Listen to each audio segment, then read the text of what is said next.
And boy, the Hooks, like we talked about in the last segment, just putting up ridiculous numbers, making a mockery of the league thus far.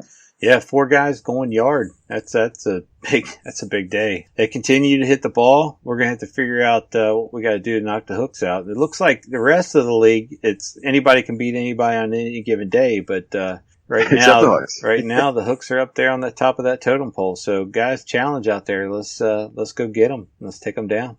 And they've been pretty good so far this season, undefeated going into July, and as we know, not easy to do. Only team with no losses. In fact, only one other team has as few as 1 loss. So, like you said, everybody beating up on each other, but the Hooks kind of separating themselves from the pack once again. Time now to go over to the Hot Corner, our weekly segment where we catch up with players and coaches making news around the CABL. And this episode of the Hot Corner is brought to you by McFall Firm, LLC. If you've been hurt in a car accident, you know you're going to have to deal with someone's insurance company, right? You know the stress is coming. So why not hire an attorney that used to represent insurance companies? Attorney Tanner McFall with the McFall Firm is that guy. Former assistant prosecutor and former insurance defense counsel for one of America's largest insurance companies. From their team to yours, Attorney Tanner McFall levels the playing field.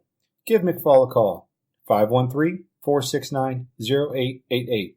Again, that number is 513-469-0888. Or check him out online at McFallFirm.com. That's McFallFirm.com. Protect your recovery. Call McFall today. And this week's guest is the manager of the Dragons. They're kind of new to the league in 2019, but kind of not. In fact, it's a bit complicated, the Dragons' history. I like to call this team Dragons 3.0. To sort that out, and many other things. Our pleasure to welcome in my good friend Tony Steer to the Hot Corner. Tony, thanks for joining us.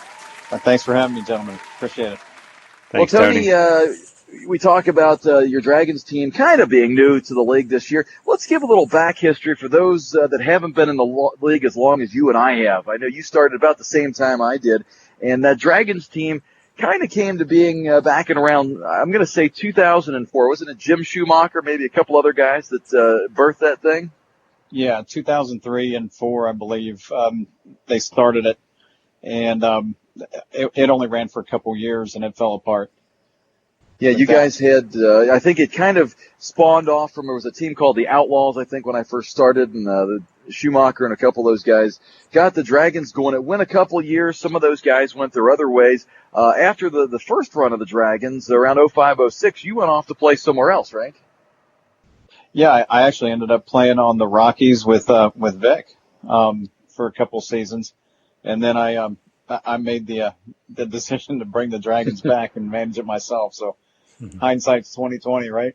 Yeah, there you go. Well, in 2008 you did bring back the Dragons, and that was probably the most successful run we've seen of the Dragons. That lasted from, I believe, around 08 to about 2014, and you were fortunate enough in that time frame to pick up a kid named Doug Warner, who won you guys a lot of big games in that stretch. He did. One season we had 20 wins, and Doug was a big part of that. And I look back at some of the rosters, and I shake my head how many people we actually brought into the league and started out as Dragons. So you guys had a pretty good run. I know you had a pretty good run back. Remember the Astros were part of that. You guys seem to always have their number. You beat the team that's now known as the Hooks quite a few times. So it was a pretty good run for the Dragons. Unfortunately, that kind of came to an end around 2014. Take us through that. Yeah, I ended up getting a job offer in Florida. Of course, I accepted it. I only ended up being down there 3 months. I had some family things and came back.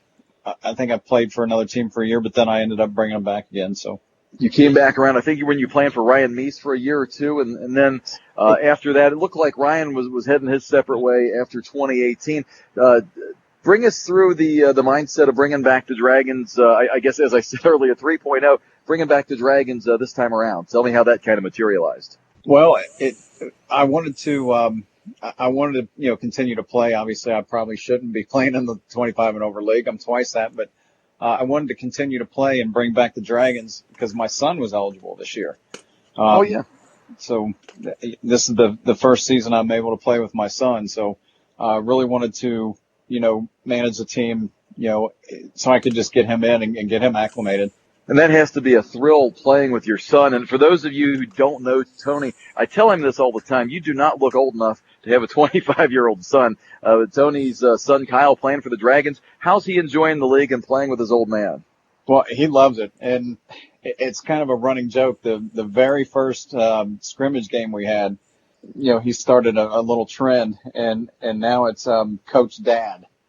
Coach Dad. Yeah, that's pretty good. Yes. Yeah, so now everybody on the team, I've got a bunch of smart Alex on the team. So it's everybody is referring to me as Coach Dad now. So that's funny. That's but funny. Yeah, it's great. It's awesome to be able to play with my son, and obviously enjoying the league. And I've been around. This is my 16th year, and I can't go without giving you and Vic kudos for how well you guys have brought this league, where you brought it from and where it's at. I mean, when I started, there were 7 teams in the league, and we have 20 this season. So kudos to you and Vic. You guys. Well, we certainly we appreciate that, but it doesn't happen without guys like yourself who are dedicated and good guys, willing to bring in other guys, and obviously got a lot of guys willing to play for you. And I'm sure it's a thrill, especially on a day like Father's Day, being able to play it out there with your son. We talked about this a while back. Ray and I did. It's funny when you look around, Tony. A lot of father-son combos now. I have the Shrimptons on my team. Of course, you have Mel Cattleman and his son. You have the Armstrongs with the Reds, Wabnitz with the Hustle. Just seems like there's a lot of them out there now. Pretty cool, isn't it? It is cool, but of course, me and my son are the best looking of the father-son combos. Well, you get no argument from me. We'll have to put that poll up there and see if who wins that poll.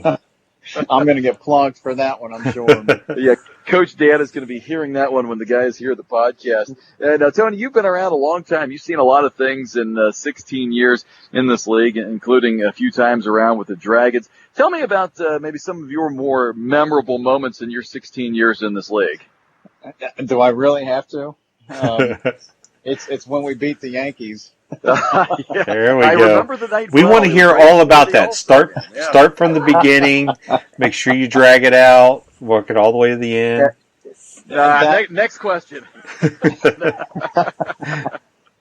No, Tony, you guys had a really good run. I'm going to say it was 2012, I think. You won about 20 play. I think that was the year, actually, you guys did beat us. And you had a big playoff yes. run, I think, beating Deerfield, I think, over at Crosley. You guys actually made it, probably down the Final Four or so that year, if memory serves correct.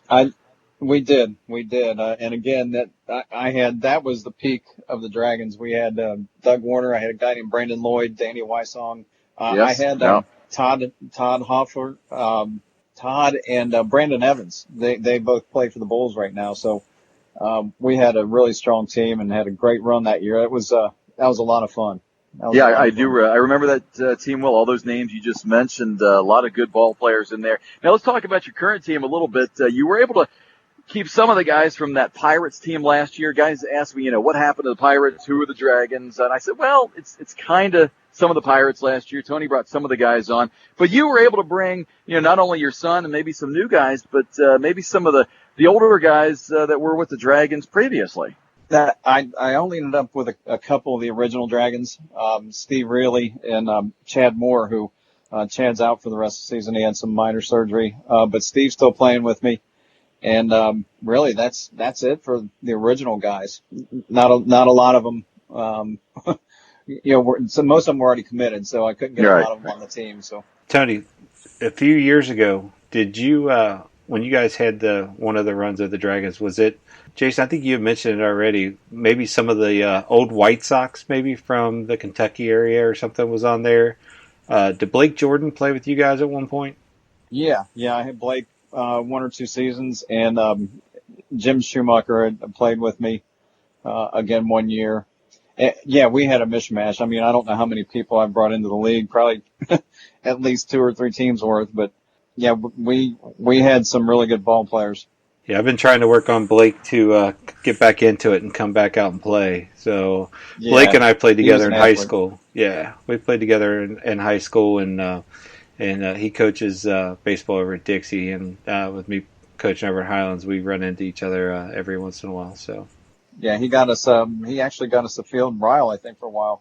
Yeah, with Jim, through Jim Dimmler. Yep. Yeah, and that was a heck of a group there, Tony. If memory serves correct, I think some of those guys you had, Ray mentioned Blake Jordan, Jim Schumacher, those guys were with the Dragons, I think, around 04, 05, and that's when it kind of split off, and those guys went off to kind of start that White Sox team that lasted a couple of years, and they picked up Demler.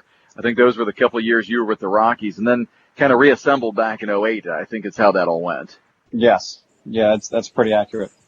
Yep. It was, we talked about the complicated history of the Dragons, and I know you see the spreadsheets I send out. They made my head spin to think, okay, which ones do these go with? Which ones? So you got to put all these Dragons teams together. But we're glad to have the Dragons back in the league, and you guys did pick up that first win of the season here recently. Big one over the Orioles here just about a week ago. Yeah, unfortunately, I was on vacation, so I missed it. And maybe that's why you won, Tony. Well, that's what happened Sunday. I came back and played the game Sunday, and we lost, and they told me to go back to Florida. Go back to Florida. There you go. Maybe Kyle should be running the team, perhaps, instead. Maybe. That's the hope. There you go. Well, he'll be there ready to take over, hopefully, the next generation of Dragons and keep the Steer name on that Dragons team for many years to come. Tony, we have to acknowledge you being on the hot corner with us. It's always tough to be in the hot seat. Thanks for joining us this week. Best of luck to you on Wednesday. And hey, if you know anybody else who wants to be in the hot corner on the Dragons, maybe we can get Victor on one of these days, huh? Absolutely. Thanks, Tony. Best of luck to you on Wednesday. Thank you, gentlemen, for having me. Thanks, Tony. Lots of games coming up, Ray, the week ahead. But before we get to that, I guess it's time now for us to figure out who our players of the week are. Yeah, so we had a lot of guys this week have some big weeks or big games. We had Zane from the Sting. He was 3 for 3 with 2 RBIs. Brown with the Hustle, 3 for 3, an RBI. How about your pitcher, Angolia? Yanks complete game 5 hitter. Yeah, Frankie, the big game there against the Reds. He able to go all 7 innings in that game in the heat and hold down a good hitting Reds team. And our second game, candidate Chad Adams, 2 home runs, both of them absolute bombs into deep left center field. Probably 800 feet worth of home runs. Absolutely crushed both of them.